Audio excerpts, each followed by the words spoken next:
Hello everyone, I'm Jacalyn Maines, your hostess with the mostest with the ABR Roadshow. Today we've traveled to Middleton, Wisconsin to check out 1847 At The Stamm House. This place is so adorable. I can't wait to see what's inside. Let's go check it out, come on.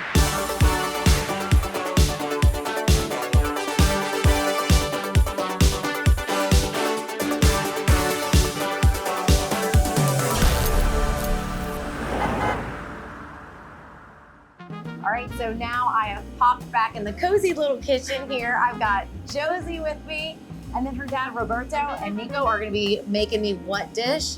It's walleye with green beans. That sounds so delicious. So where are they gonna start? We're gonna start by dropping the fish into the fryer. Yes. So you said a hash brown panko crust. Right, so we bread it in your traditional kind of style of like flour, eggs, and then our panko crumb has hash brown in it as well, seasoned with like garlic, onion powder. That sounds like it's gonna be a different kind of level of flavor, but then also that nice crispiness coming from the panko. It gives it a really nice crunch. It gets started in the fryer and finished off in the oven. Okay. So that it also doesn't get weighed down too much by being just in the fryer. Delicious. I love that you're serving it with some green beans too. Yeah, again, we like serving it with bacon and the onion because it gives it a lot more depth of flavor than the green beans. I'm not always that partial to green beans, but I really do like them the way we serve them. Yeah, so there you go. that helps. You can turn vegetables delicious with a little bacon and onion. Right, never hurts. So talk to me a little bit about working alongside your dad in the kitchen.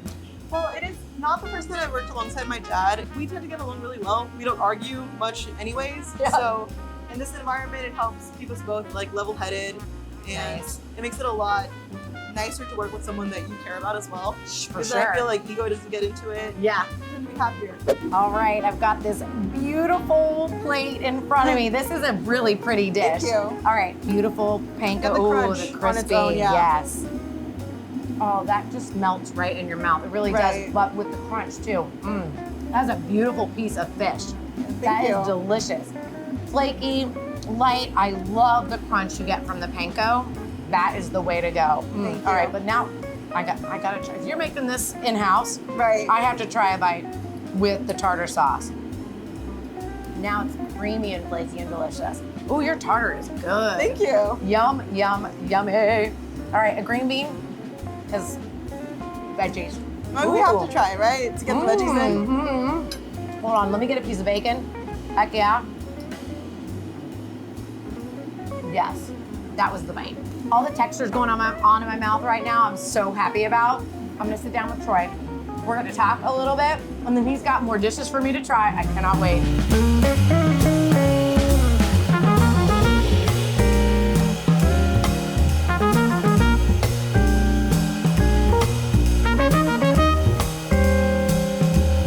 All right, so now I am sitting here with Troy. He is the owner of 1847 At The Stamm. So tell me, first, we've got a beautiful plates in front of us. So what's this green, lovely pasta dish? So this is our pesto. Yeah. What's really cool about this is they use sun-dried tomatoes, and we have burrata, which is fresh, and then tomatoes on Love top. that. So it Yum. brightens it up and gives it a lot of complex flavors. And then you guys used the gluten-free noodles We for did. me, which I was Yep. love that you have some gluten-free We pasta. can do either one. Now you've got a big Mama Jamma burger That's right. in front of you. This is one of our best sellers. It's a half pound Yeah. Angus burger. So really you should cut it in half to start with and take the other half home. Yes. What's really cool is we start with this patty and we take Wisconsin cheese curds, Yes. put a little oil on the flat top, and then put a plate on top, and it sizzles it into this nice, Like super salty, yummy, fresh cheese patty. and crispy. Crispy, yep. Yeah. So instead of a slice of cheese, you guys Right. do a slice of cheese curd. Right. I love it. Fitting for Wisconsin. And then we Yeah. have bacon aioli, caramelized onions, and arugula and tomato on that. So That's a big old in delicious burger. And this time we chose to do a side of Brussels sprouts with this, which also has onions and bacon with it, with a side of aioli with crushed ground pepper in that. So Oh my gosh, the flavor in this pasta is so good. Oh man, this pesto sauce. it's good. Yeah, just get a side and drink it. Yeah. It's so good. Our guys like what they do, so And the sun-dried tomato, yum. good. Yummy, yummy, yummy. That is creamy. It's so just creamy. And I didn't even get any of the burrata yet. This building, it just, if the walls could talk, I feel like there's just so much history that we're sitting inside of right now. Take me back to kind of the beginning of just the location of your restaurant. So it was built in 1847, a year before Wisconsin was a state. And it needed to be, they needed a railroad, or a stagecoach stop between Milwaukee and Minneapolis. So they built this here, and it was just a portion of the building, and then they added on. And then through the years, it's been a saloon, and it was a speakeasy during the 20s. Yeah. And it got raided a lot. It's been a hotel and a dance hall during Prohibition where they'd sneak their drinks in. And in the 50s, it became the Stamm House. And the name Stamm House comes from the name Stammtisch, which is a German word for regular's table. And there are a lot of Germans that settled in the area.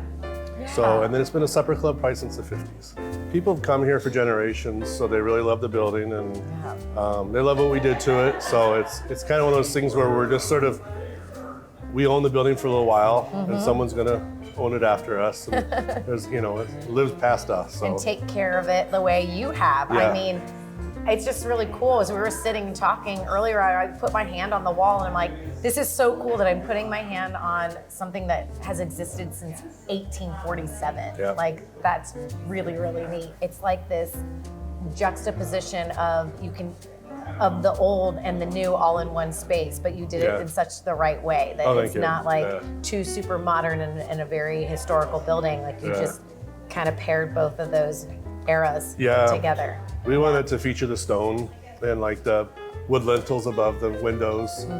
The windows are all replicas of the windows that were here at least in the 20s. We found an old window buried in the wall, so it's kind of cool. And then the Amish made all our furniture. It's all the furniture is handcrafted, all the bar tops, all the trim. So so it was neat. You definitely took care in what you were doing. We just took a lot, and it was just a lot of time to like do what we wanted to do and take time to research and So I know, you know, your menu has kind of changed a little bit over time, but talk to me about the current menu and just a little bit about how it speaks to your community and what they are looking for.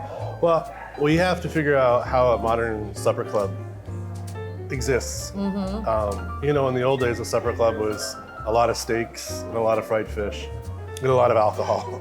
And that's how you made your money. And we had to kind of figure out, how does a modern supper club, especially one, we're a local place, we're not a touristy place.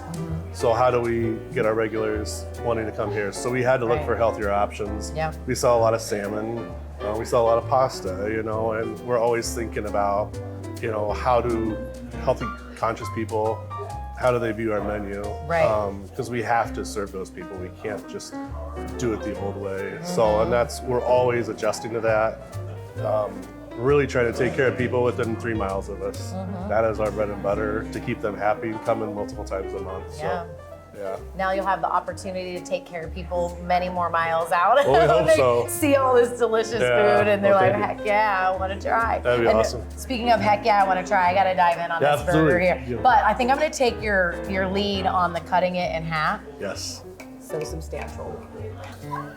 Look at that. There's so much going on and I can't wait. Like, there's just, okay, I got to get the cheese and the meat and the arugula, and there's the aioli. That aioli is really and the guys make a great add to all the flavor profile here. Oh man, plus the cheese curds. You can't go wrong throwing cheese curds on a burger. We've got some beautiful drinks on the table too. So talk to me a little bit about the beverages that we have. So this is an old fashioned, the classic old fashioned. So we use Corbel brandy, which is the classic Wisconsin brandy. Gotcha. Luxardo cherries, and this is a sweet, so you use like a Sprite to finish it as opposed to sour or press. So the Luxardo cherries make it so warms you from the inside out, is what that does. The cherries make it so it's complex and not just sweet like a punch. Definitely. Ooh, yeah, that's delightful. Thank you so much for having us and just some beautiful, beautiful dishes that we tried inside, just a vibrant ambiance. It's just been awesome. So thank you for having us. Cheers to you and all for your hard work. Thank you so much. We appreciate this so much. Well, folks, this is 1847 at the Stamm House, and the only thing missing is you. I'm Jacalyn Maines, your hostess with the mostest with the ABR Roadshow, and until next time, when you're hungry, we'll show you where to go. Bye, everyone.